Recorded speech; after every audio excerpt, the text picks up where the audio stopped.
अपने पद का, और उनका पुत्र प्रहलाद विष्णु भक्त था। तो हिरण्यकश्यप कहते थे मैं ही भगवान हूँ, मुझे ही भगवान मानो, मेरी पूजा करो, विष्णु की नहीं। लेकिन प्रहलाद विष्णु भक्त थे, तो उसे इतना क्रोध आया। उसकी बहन होलिका ने कहा कि मैं इसको गोद में लेके बैठ जाऊंगी, मैं नहीं चलूंगी, पर आग में मेरी गोद में ये बैठा प्रहलाद जल जाएगा। ये हमें क्या शिक्षा मिलती है? हिरण्यकश्यप अभिमान अहंकार का सूचक, तो आप देखेंगे कितना पद का अभिमान है, धन का अभिमान है, अपनी सेवा का, अपनी योग्यता का, ताकत का अभिमान जब इतना बढ़ जाता है तो किसी को कुछ नहीं समझते। उसका पुत्र प्रहलाद प्रभु की औलाद, प्रहलाद प्रभु की औलाद, जो प्रभु का भक्त है। और होलिका यानी कि उसे ये अशुद्ध नशा कि मैं कुछ भी करूँगी मेरा कुछ नहीं होगा।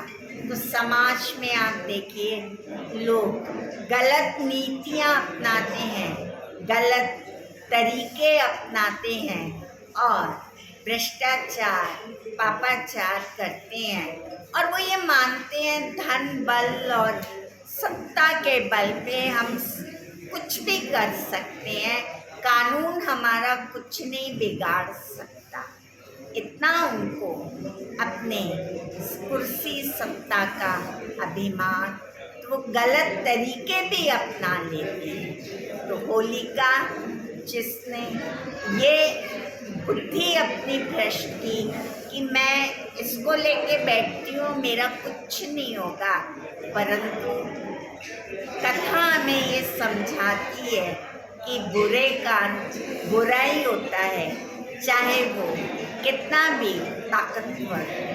तो होलिका जल गई और प्रहलाद बच गया। इसी तरह हमें भी अपने देह के पद पोजीशन का अहंकार नहीं रखना है। मैं कौन हूँ? मैं आत्मा हूँ, शरीर को चलाने वाली चैतन्य शक्ति। तो आत्मा एक दूसरे के साथ भाईचारे का संबंध बनाए। आत्मा मानेंगे तो आत्मा ना बड़ी ना छोटी, ना गरीब ना अमीर, ना पद पर ना छोटे पे, लेकिन आत्मा का अपना एक वजूद है, आत्मा प्रकाश स्वरूप बिंदु।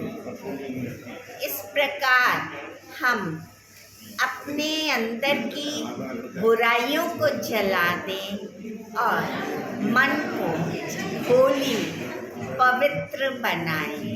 तो वो दहन तो आप करेंगे, लेकिन साथ साथ नेगेटिविटी का, बुराइयों का भी दहन। और होली पवित्र बनना है। तो पवित्रता क्या है? पवित्रता है धन की पवित्रता, अन्न की पवित्रता, संग की पवित्रता, मन की पवित्रता। धन एक शक्ति है, जीवन को चलाने के लिए आवश्यक है, लेकिन धन हमारा अगर सही तरीके से आता है तो परिवार में खुशहाली लाता है। अगर धन हमारा दूसरे का अधिकार छीन के, दूसरे के साथ शोषण करने के बाद धन आ रहा है, तो वो धन दुख लाता है। तो धन की पवित्रता पर भी हम ध्यान दें, जिससे हमारे संबंध अच्छे हो, सेहत अच्छी हो, हमारी जीवन अच्छी हो। क्यों आप देखते हैं कि सेहत ठीक नहीं है, संबंधों में मधुरता नहीं है, कारण क्या है? धन की अपवित्रता, और तन अन्न जो जा रहा है तन में, वो अन्न भी अशुद्ध। तामसिक भोजन, मांसाहारी भोजन हम ले रहे हैं, सोचते हैं रिच प्रोटीन मिलेगा, हेल्दी बनेंगे, लेकिन वो नॉन वेज जब पशु को मारा जाता है तो पशु के अंदर एक भय पैदा होता है, उसके टॉक्सिन निकलते हैं और वो मांस में आते हैं। तो जब खाएंगे तो हमारे अंदर भी ये विकृतियाँ आती जाएंगी। तो सात्विक भोजन पे हम महत्व रखें, हम शुद्ध भोजन, सात्विक भोजन लें, तो अन्न का मन पर और मन का अन्न पर प्रभाव आता है। तो अन्न शुद्धि। अब आप देखिए, इतने पेशेंट्स आते हैं, डॉक्टर्स कहते हैं आप अपना लाइफ स्टाइल चेंज करो। लाइफ स्टाइल में डाइट प्लान चेंज करो, रूटीन अपना ठीक करो, एक्सरसाइज